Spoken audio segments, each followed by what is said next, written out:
Thank you, Tom, for such, first of all, a lovely introduction, but also just the invitation to be here. It's actually my first time attending this conference, and already just kind of walking through the hallway and getting a sense of all the groups that are here for recovery. You know, there's a lot of enthusiasm and excitement, and so I'm hoping I can help kind of build into that as we start the day here. So I'm going to be talking about recovery primarily as a social process, and really from the lens of what that looks like for young people, adolescents, and young adults, because that's where most of my work focuses. But I think there's also a lot of implications for folks who don't work with adolescents or young adults as well, and hopefully you'll see some of those connections as we get started. So I do need to just briefly say some of the research that I'm going to present towards the end of the talk is supported by funding from NIH, but I'm obviously not here on their behalf. I'm speaking on behalf of my own work.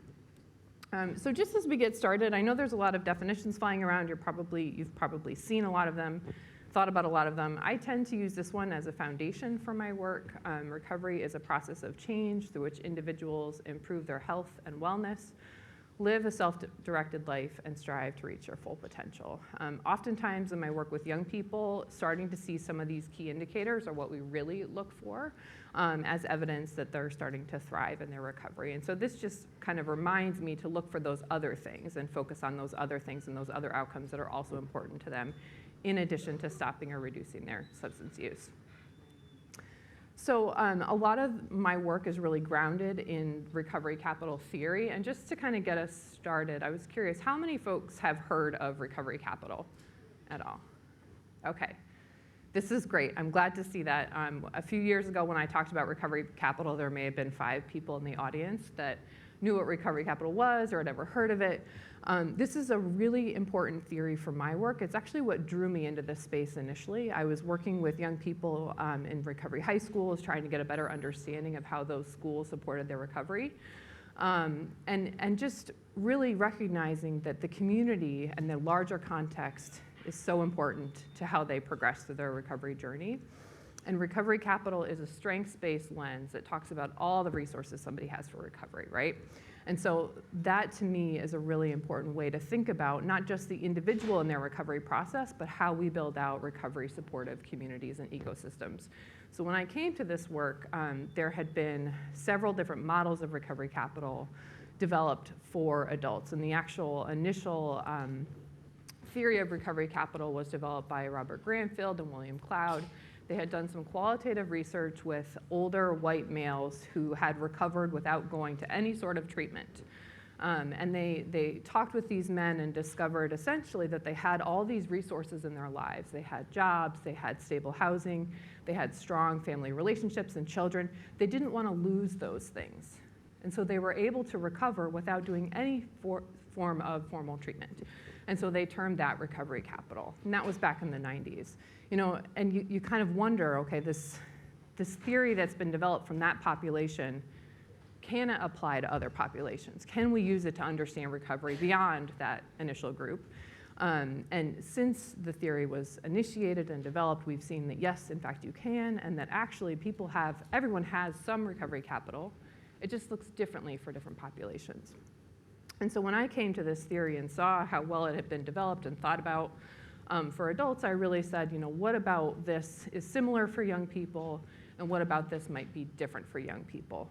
And I say that not to focus specifically on the recovery capital for adolescents or young people model, which is what I have here on the screen, but to say if you're using recovery capital theory as kind of a framework in your work, and I bet a lot of you are, even if you don't call it that, it's really important to think about, you know, what are the resources that a person holds within themselves, or that human recovery capital, kind of that motivation and confidence for recovery, and what are the resources that are available to them throughout their social networks around them and in the larger communities. Are there resources available for them to engage in new recovery opportunities to really build out these different pieces of their recovery resources?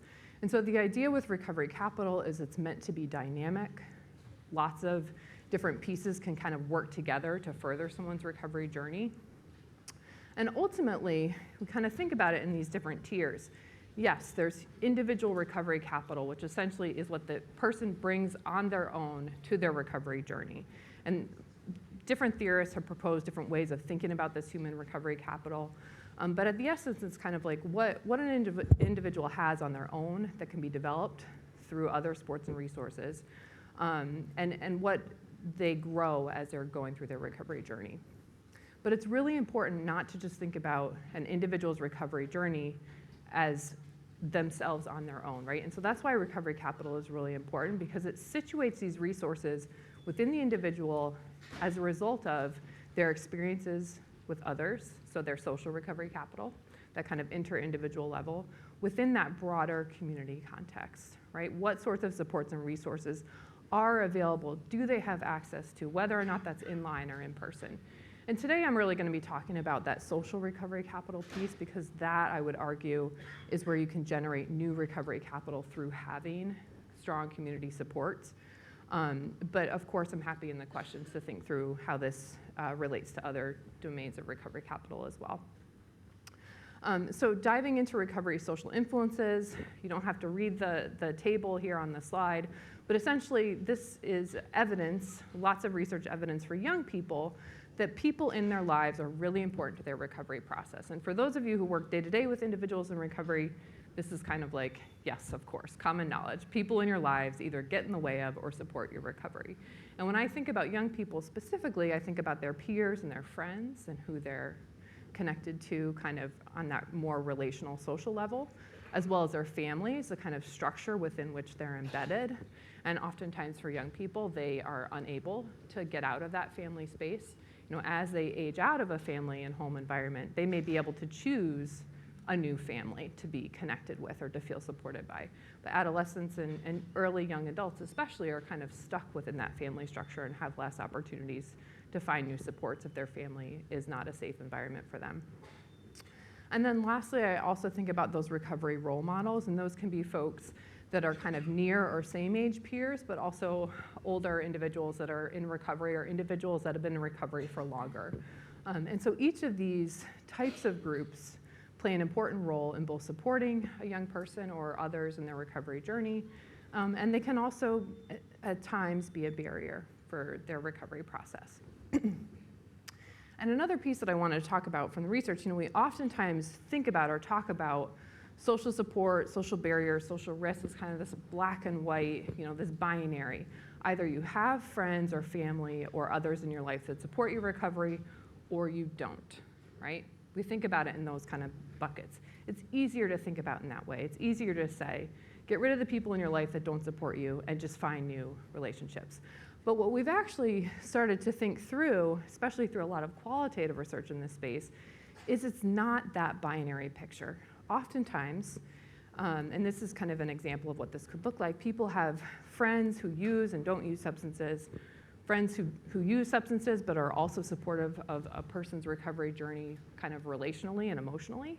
And then for a young person especially, you think about they have family members who might use substances and friends who don't. And so there's this mix of all these ways that social groups can kind of interact to affect a person's recovery journey. And that's really difficult to untangle. It's difficult to untangle clinically. It's difficult to untangle from a research perspective. And this is all kind of happening within a person's own kind of social nature, right? Are they introverted?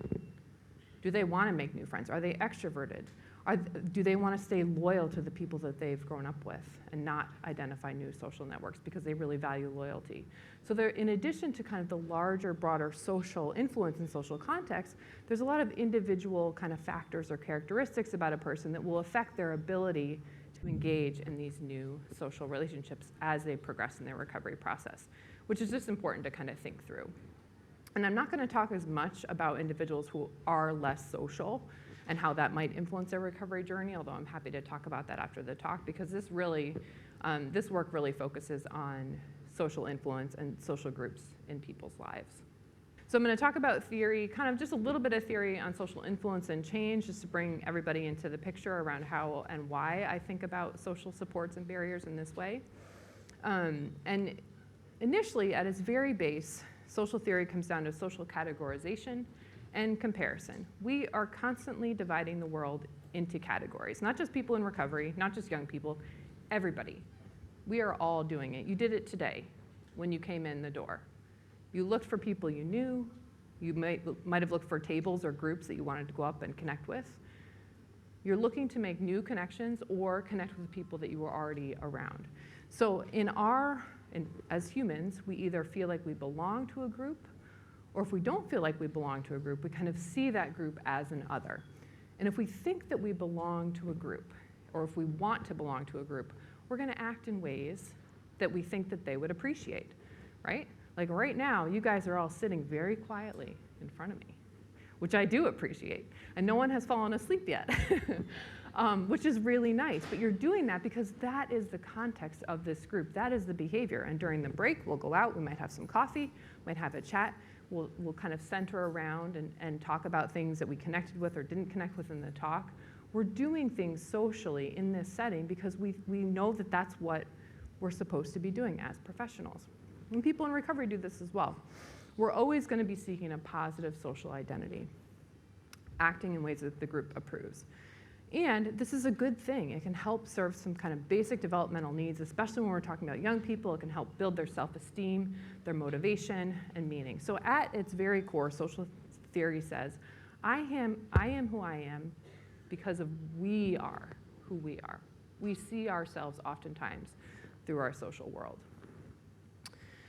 For young people especially, though, they're in this kind of liminal phase of their identity development.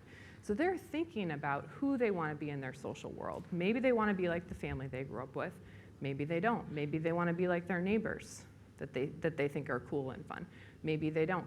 Young people especially are very able to kind of try on different social identities as if it's a pair of shoes and do this really fluidly in new social settings. And this is really important because it means there's lots of opportunities to help them make change pretty quickly. But it also means it's just a part of their recovery journey. However, older folks, right, farther along, and this is just developmentally, we're more set in our social identities. We can change our social identities, but it might take a little bit more work. It might be a little bit more difficult. And that's just kind of important to understand when we think about what happens during a recovery journey. So this has been proposed by both K.M. Monahan and David Best and colleagues, that essentially social network transition will happen throughout a recovery journey, and that it must happen during a recovery journey, that we see it happen, and that theoretically this is what should happen. So within kind of that larger context of overall resources for recovery or recovery capital, as well as barriers to recovery, what we essentially see if we start on the left-hand part of the slide, when someone is in active kind of use, what we should see of their social networks is that they could have several different kinds of groups. One of those groups will be using substances, and it will exert a strong influence on their identity because that's who they want to be like. That's who they see as similar to themselves. This is what social identity theory suggests. They may have other non-using groups in their social network, right? They may go to school or work and have those groups as part of their lives, but they're not going to exert as much of an influence on their identity if they're not in that recovery journey. As someone gets engaged with recovery services, recovery groups, positive recovery peers, as well as kind of other groups that are just positive that aren't using substances, in early recovery, we start to see that balance shift. So that individual may still have using groups in their network, but they may not be exerting as strong of an influence on their identity because they're starting to feel connected to these other newer groups. And as someone progresses in that journey, the idea is they enter stable recovery. They may still have that using group in their lives or may not, but those recovery and non-using groups are going to exert a stronger influence on their social identity overall and kind of who they are in the world. And that essentially is what the theory suggests would help them maintain that stable recovery process, that essentially recovery is a social process. Now, there's been some work in the mental health space around recovery and what kinds of things can support mental health recovery, and this model of GCHIME has been connected to addiction recovery as well. And so just to walk you through it, kind of think about the metaphor of a car and what the engine of recovery might be. And this theory essentially argues that connection is the gas that gets you where you want to go. You put that gas in your car, and that will initiate that recovery journey, especially for folks where they don't have high human recovery capital. They might not have high resources or motivation or self-esteem on their own, and so it is connecting to others outside them to begin to power their recovery journey. And what the theory proposes is that as they move through that recovery journey, through that connection as the instigating factor, they'll begin to build hope. And that hope is because they're starting to see change among themselves. It's also because they can see those other folks that are in recovery, those near peers or other kind of recovery role models, and they see that the changes that they've made have worked, and it gives them a sense of hope. They think, I'm part of this group now, and I can eventually be like them one day, and they're gonna show me how. And so that together then begins to fuel this cycle then of meaning, empowerment, and identity. And once that kind of kicks off, it begins to not be self-sustaining in the sense that you don't drop the connection, you still need that connection, but the individual is then still able to kind of generate these resources as they're going through their recovery journey. And ultimately, as they're traveling along this recovery journey, if you think about the car and a road, they have to engage in growth the entire time, and we will see evidence of that growth as they continue in their recovery journey. And so we wanted to examine what this might look like, what this engine of recovery might look like from a recovery program context. And so we had some interview data from Angela Nash, who had, for her dissertation work actually several years ago, done quite a bit of work in an alternative peer group, which is a sober support for young people in recovery specifically to help them build new social networks. And so we analyzed interviews with former youth participants, they were now young adults, as well as leaders of those groups to see, what did they talk about in terms of how this group specifically supported the recovery of a young person. And if you're not familiar with alternative peer groups, I'm happy to talk a little bit more about that in the Q&A or provide other kind of background and information on them. But they're primarily for young people, and you think about, they might be similar to kind of 12-step or other SMART recovery or things like that, kind of those mutual help, self-help groups in the community. And so when we examined this qualitative interview data, essentially what we found was evidence that GCHIME was an engine for recovery through this social recovery program. The strongest theme that came through was this idea of connectedness. So just an example quote here, and if you scan the QR code at the bottom left, it'll take you to the actual article. But they say, I love the fact that I had some friends there and I knew people, and it was just a very, very accepting environment always. And a lot of the young people they talked about, they didn't necessarily want to be in that social group.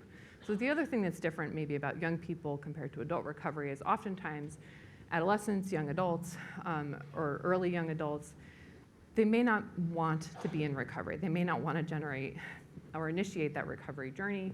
And so in this case, their family or their parents were really pushing them into these programs. And they didn't want to be there, but they knew if they had to live at home or they wanted continued family support, they had to do this program. But it was by being in these fun, sober social groups and beginning to feel connection that they really then started to take on the recovery journey on their own. And it took time. For some of them it was months. For some of them it was a seminal weekend away in the woods where they really began to be honest with themselves and with the other group. But for most of the young people, that connectedness was what jump-started their recovery journey.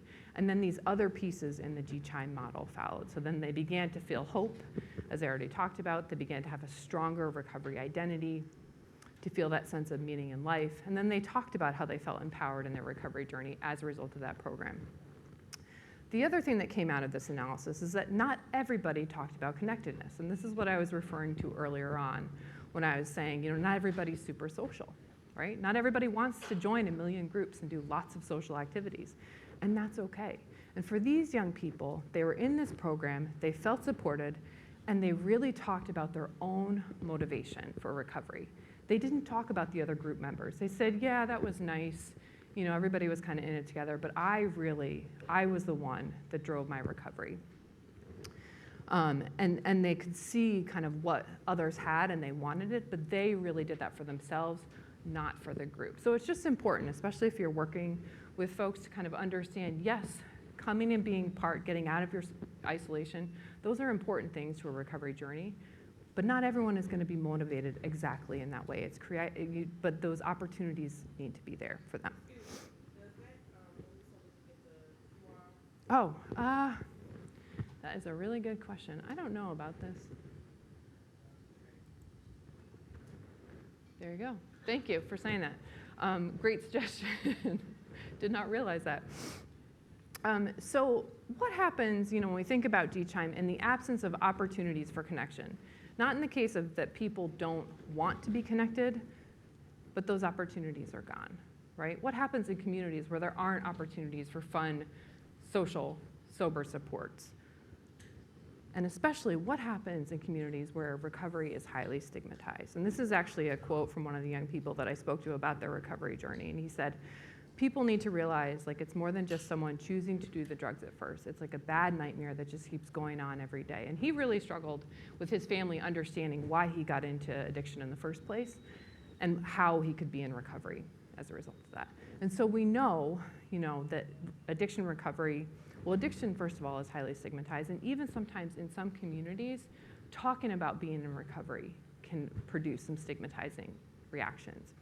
And so stigma is essentially when an individual or group is considered to have a devalued trait that can lead to being negatively judged, being left out of things, or kind of other negative consequences. And there's 3 different kinds of stigma. So an individual can perceive stigma, so they can know kind of culturally in my community that recovery and addiction aren't valued, and so I think that I'm gonna feel stigmatized if I disclose that. They can also be the recipients of stigma directly, having unkind comments or being left out of things because they know the community knows that they're in recovery. And the problem with both of those things is that additionally, when people perceive or experience enacted stigma, they can also begin to internalize that experience, right? So they begin to feel devalued. They can begin to feel like they don't belong in that community, like their recovery process isn't valued, and that they don't have anyone to connect to. And this has huge implications, right? So if you feel like you're gonna be stigmatized because you have an addiction or you're in a recovery process, you may not even initiate treatment in the first place, right? You may not wanna tell others that you have this problem and you're struggling with how to resolve it. And that can essentially lead to not starting treatment, not engaging in recovery supports, hiding the fact that you need the support from others around you. And it can be really, really challenging. Some of the young people I spoke to talked about how their family kind of said, well, this is your problem, right? Like, we'll send you away to treatment. You get the help that you need. Come back, you'll be fixed, you'll be fine, right? One young woman was thinking about her social network, and she said, it's kind of like everybody around me is drinking, and that was the drug that she struggled with. Everybody around me is drinking. And when I go to family parties, everyone is drinking, and I just have to pretend that I'm not struggling with it. It's on me to pretend that. And this is a teenager, right? So her family, those people that are supposed to be supporting her recovery, are not supporting their recovery. And so then she felt like she kind of had to deal with it herself. Fortunately, there are lots of programs, community programs, that should help reduce that stigma by saying we are all in recovery together. We want to make this a stronger community. And we can do that through social influence and social connection. And so I've given some examples of some recent systematic reviews that myself and some colleagues have done on some of these programs, specifically recovery community centers, peer recovery coaching, recovery residences, and then educational recovery programs like recovery high schools and collegiate recovery programs. And so strong communities that really want to build up a recovery-oriented system of care need to have these pieces in place, and they need to not be hidden. They need to be advertised. They need to be accessible. They need to be seen as valued within the community so that that stigma is reduced, so that people want to belong and want to be there. So I talked a little bit about social influence and kind of what that looks like theoretically. Now I want to talk about how we actually measure and examine it over time, and for specifically young people in this case. And the tools I'm going to talk about are available, and I've used them in community settings, I've used them in treatment settings, and they're pretty exciting and actually kind of fun. So I did not develop this, although I have adapted it for young people. This is a social identity map. There's a lot going on here, but essentially it's a visualization of someone's social network and potentially the risks and the barriers and supports within that social network. And so each of those squares represents a social group and the label for that group that a person has given it. And then within that, we have the number of people within that group, as well as the substance use of each group member. And so for example, if you look at the top there, that family group, It has 4 people in it, and we can see based on the color sticker dots that are in the middle there, that they have a mix of substance use within their network. And so the smaller dots are any kind of drug use, and the larger dots are alcohol use. And so this was developed by Catherine and Alex Haslam and Sarah Bentley out in Australia, and then further developed by David Best. And when I came across this work, I really liked it, and I thought it was fun. There was no way to actually implement it in a standardized way, so I wanted to see, could we kind of consistently try this out with folks that are in recovery, and also would young people want to try this out as they're thinking about their own recovery journey. In addition to those things that I've talked about briefly, I also want to mention we see conflict lines on here. So those are the red lines. So that's conflict between a person and their groups, and conflict between the different groups that are on their maps. And then we also get level of support and commonality between the different groups. So there's a lot of data on here for research purposes, but what I've also found is kind of clinically and kind of working with young people, it can be highly motivating to work on one of these social identity maps that I'll talk about in a minute. So I'm going to talk about these 2 studies. So the first one was a sample of 28 young people, 12 to 19 years old. They were either in treatment or seeking treatment or in some sort of recovery support service group. We did this single study visit where they worked on a social identity map with me. We talked about it afterwards, both in terms of what it was like to do a social identity map, as well as kind of what the reflections were on their social network as a result of looking at their map, and they did a brief survey. And we did this both in person and remotely. And the idea in this small study was to see, could young people do a social identity map? What kinds of data would we capture with the social identity map? And could it be helpful for a young person to do one of these and think about how their social network related to their recovery journey? And so this was primarily an adaptation study, and also just to make sure, if they're doing it, did it make sense to them, or was it confusing? After we did that, and we came up with a final adapted version that also has a standardized facilitator guide, we next moved to a much larger study of about 200 young people that were also 12 to 19 years old. These young people were entering inpatient treatment, and so we had them do one of these maps when they entered treatment, so kind of to get a sense of their pre-treatment or early treatment recovery groups and treatment groups and other social supports. And then we also had them do one of these maps at 3, 6, and 12 months after they'd left treatment and they were back in their home communities. In addition to that, we had a ton of kind of other survey-related data and tried to follow them up for that year after they left treatment. And so in study 1, this is one of the papers that came out of that study, and that really just kind of talks about the results from that study, and I wanted to give an example. So, I showed you the PowerPoint version of a social identity map, but this is what one actually looks like from a young person. And so we can see on this map, they have 5 different social groups. They have this one drug friend group that has 2 individuals in it based on the red and the yellow. They're heavily or casually using some substances. They also have a recovery group, but it only has 1 person in it. And then their family, though, it looks like they have 4 people in that group, and one of those people is also in recovery. Then they also have this work group and a close friends group. And so based on the size of these post-its, I think I forgot to mention that when I was covering this, the size indicates the importance of the groups to the individual. We can see that their family and their close friends are highly important to them, and then the drug friends, and then the recovery and the work groups. And so you kind of get a sense of overall where there might be some supports and barriers in their network. When we look also at the lines on their map, we can see different degrees of conflict between themselves and their drug friends, between themselves and their family, as well as between their close friends and their drug friends, and between themselves and that recovery group or recovery person. So there's a lot going on here. This is another map that I did with a young person. Similar idea, looks a little bit different. But this just gives you a flavor of kind of the degree of variability for young people in terms of what their social networks might look like. So I wanted to share both of those with you. And there are some other examples in this published paper. But looking across those 2 studies, I'm going to present some findings.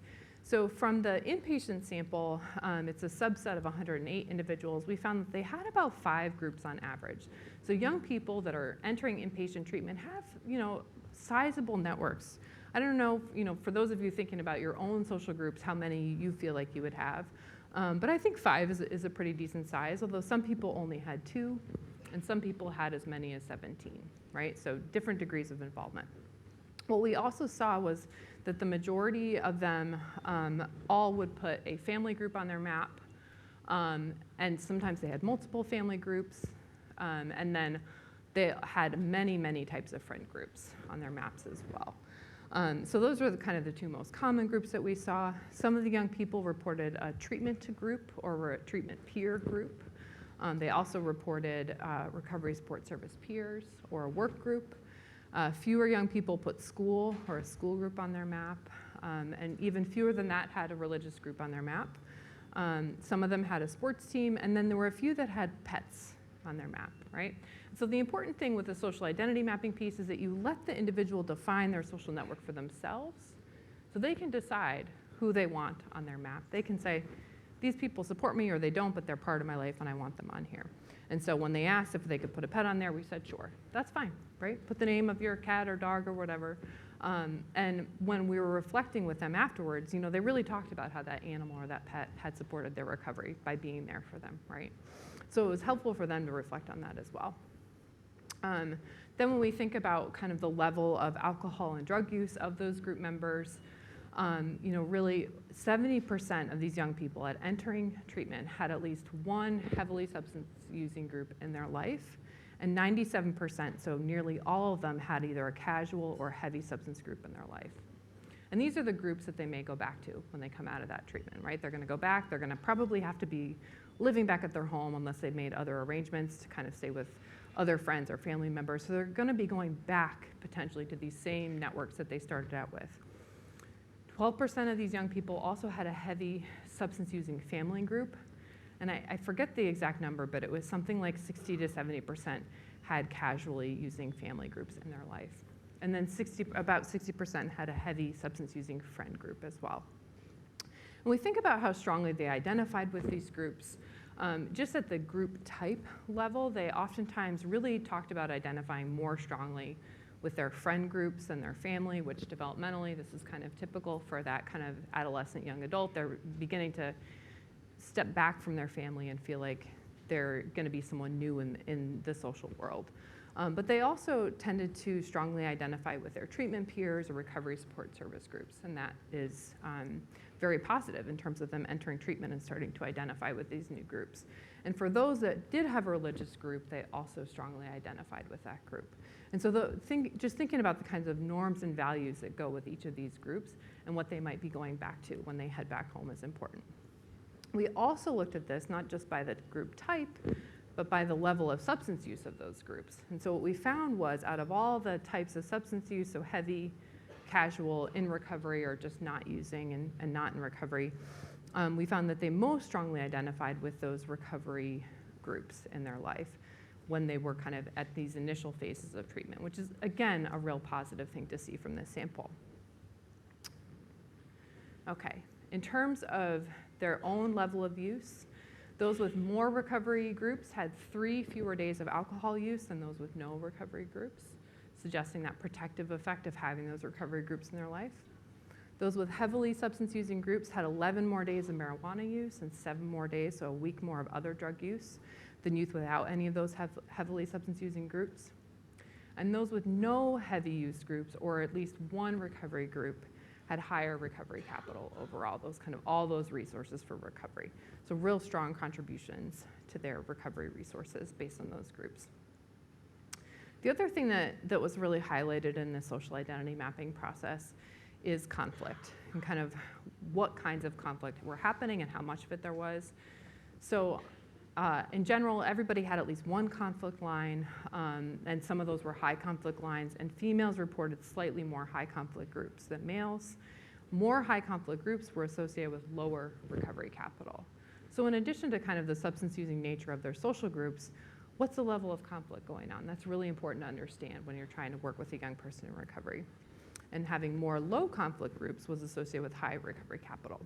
In terms of network supports and barriers, I just wanted to give some examples because we oftentimes, as researchers, we talk about recovery supports, right? Like what exactly does that mean on the ground when you're thinking about how to support a young person in recovery? And so just some examples, one young person said they let me talk to them about recovery and actually help me to set boundaries with them about what I'm comfortable with being around, never complaining or seeming upset if they can't use around me. And so this was a young person talking about a really positively supportive friend group that they had in their life. Another young person said, my college friends encouraged me to be the best version of myself and work hard. And they're also really make me excited about next year. So this group supported them not necessarily about their recovery, but just about their life goals. And they really valued that in their network. And then the last young person was really talking about feeling connected to those people who had had the experience that they had had with substance use and recovery. And he said, I usually go to the addicts or my sober friends because I can tell them anything in the whole world and they won't say a single thing and be like, get out of here, right? This was a young man who started to go to church so that he could find new sober groups. And he said, they're not gonna give me any drugs to use, so I'm going there. But I don't feel connected to them. I don't feel like I can tell them about my experience. So it's safe there, but I don't feel like I belong.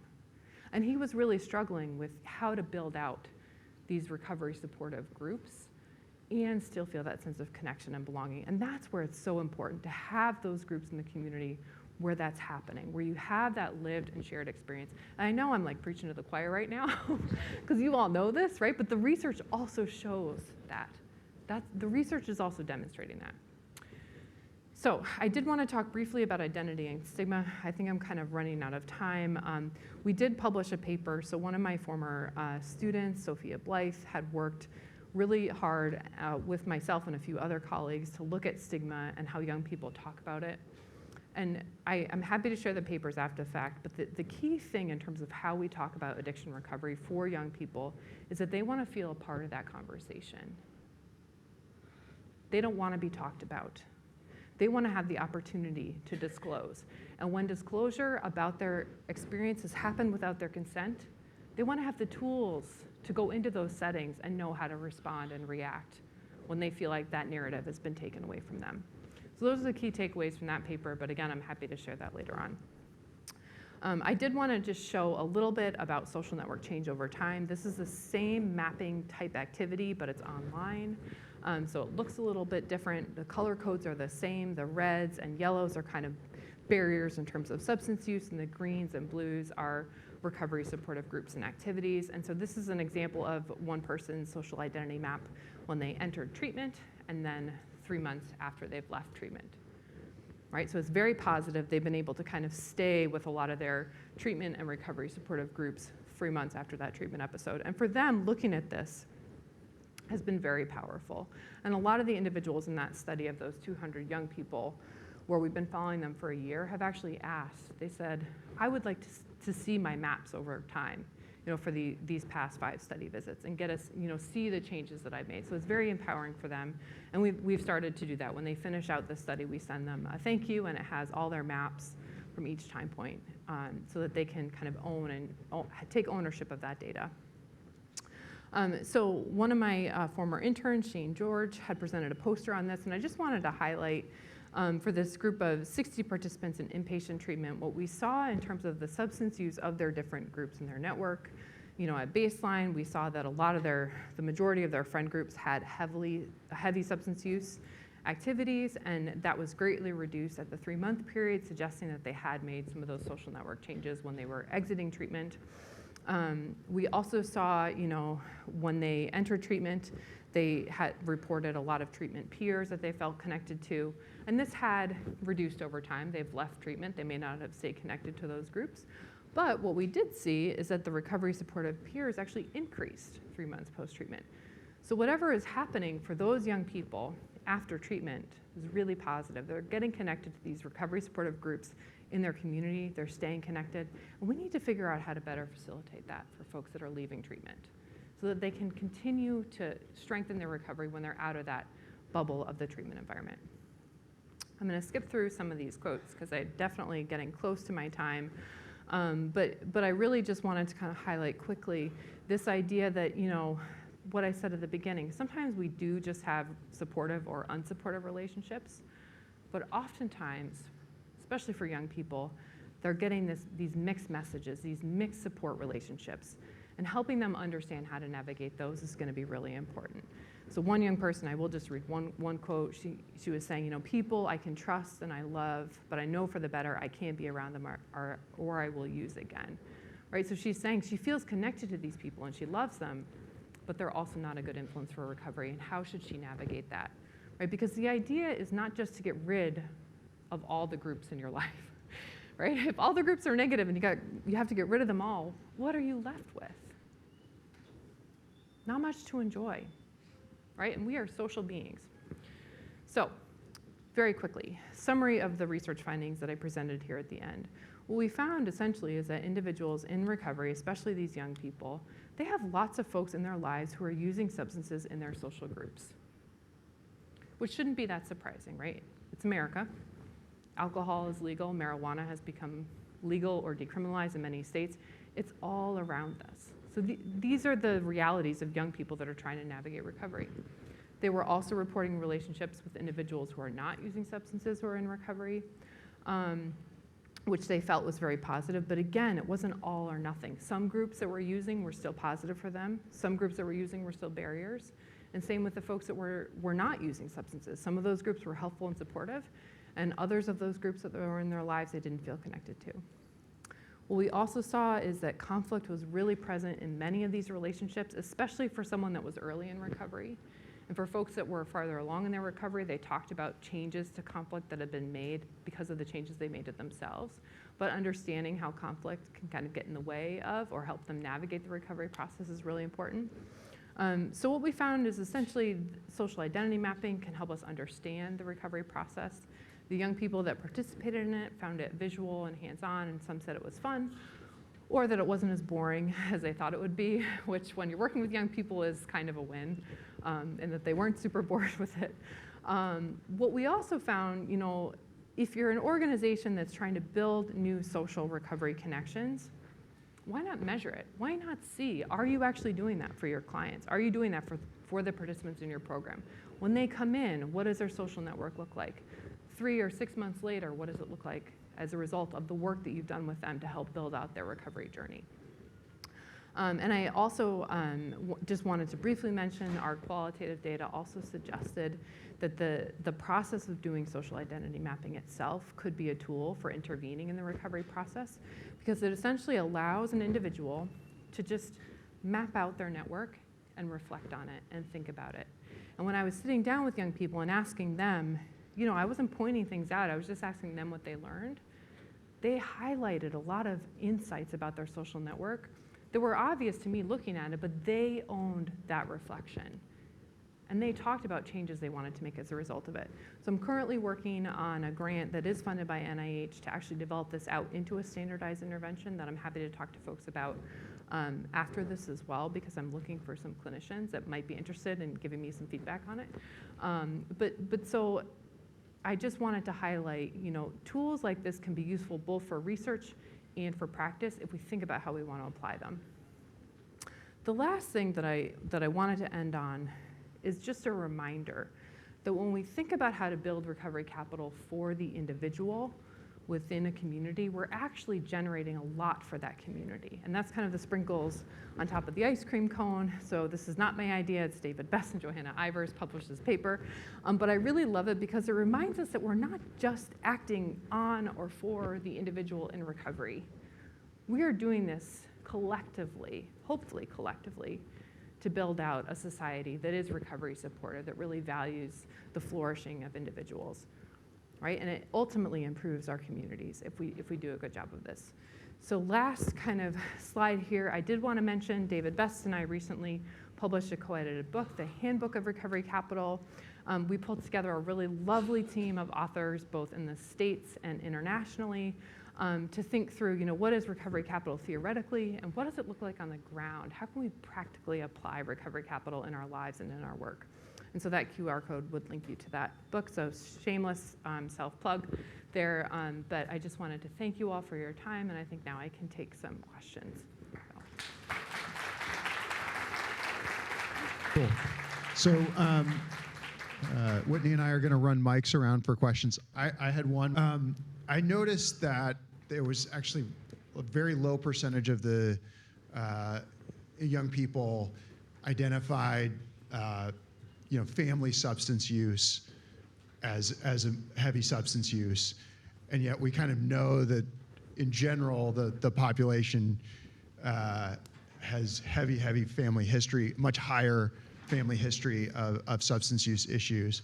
So I'm curious, like, any insights you have around that kind of disparity in terms of access to care, or what might be going on there. Yeah, no, it's a really good question. And I will say, although it was a smaller proportion that indicated heavy substance use, there was a much larger proportion that indicated casual substance use. It was kind of just more prevalent. And it's a really good point too, because the inpatient sample, essentially attended a really strong evidence-based treatment that a lot of young people probably don't have access to. And just the fact that they were there meant that they had family that was supportive of their recovery. And what we know, at least in my work with young people, is that if the family isn't supportive of their recovery, they're probably not going to be able to make it to treatment because they need those family resources to get them to recovery. Yeah, so it is a select sample in that sense. Yeah. Thanks, Tom. Hi, thank you. I just wanted to ask about virtual and online communities, and about whether you've looked at that in their connections, and if it's a substitute. I know you mentioned, like, in rural communities, sometimes connection can be hard to find. If that's still a way to get them engaged, if it's as effective. And also, like, public figures who they may not feel are not directly connected to, but may feel connected to in a way that are going through recovery. Mm-hmm. Yeah, really good questions. So a lot of young people, we didn't ask specifically about online communities. Some young people would note that a community for them, a social group, was online. But a lot of times when we were talking, and in some of my recent work, actually working with young people to develop a measure of recovery capital, they have said, online is fine and it's supportive, but I don't feel like I can connect with people in that same way. And kind of anecdotally, what I've heard is some online communities, you come in for a recovery meeting and everybody has their cameras off, right? So how does that help build trust and connection if you can't see faces? So from what I've heard from most young people is that they want that in-person connection. They want to be connected, not virtually. I think especially as a result of what happened during the pandemic too, like the teens of today experienced something very different from when I was growing up. And so for them, online was where they went to school, where they suffered through trying to finish high school. They missed out on a lot of those social opportunities. So I think in rural communities, the online technology can be really helpful if it's available, but ultimately it's that person-person connection. And the other thing too, in talking to folks that participate in some more like young adult recovery support programs, is that there's a lot happens on the way to the meeting, while you're waiting for a meeting to start, those kind of informal pieces where it's informal and there's banter and there's fun and you build a different kind of connection than just showing up and closing down the Zoom window. So I hope I answered all of your questions, yeah. My question is, in reference to your prevention treatment and as far as the recovery and your data and your research, from the perspective of cultural diversity, did you all do any studies concerning that based upon the cultural diversity? Because we know that there is definitely a broad, and when we talk about the cultural diversity concerning recovery and research and prevention treatment as well. Yeah. No, it's a really good question, and that's, I think, the challenge in a lot of the recovery supports that I've studied so far,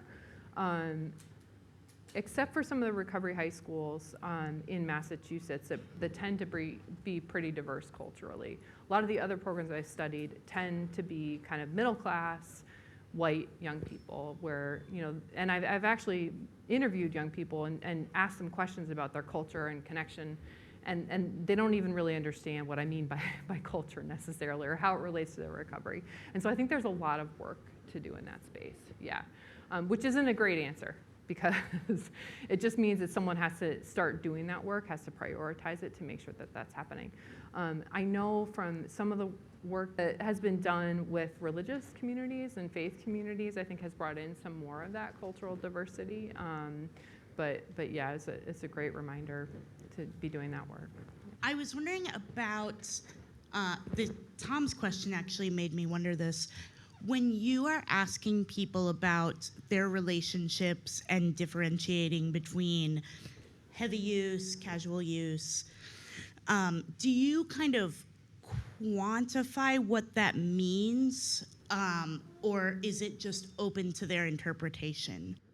Yeah, no, it's a really great question about kind of the accuracy of the data and then also ability to kind of self-perceive those behaviors. And so we did leave it up to the individual when we were talking with them and piloting the work.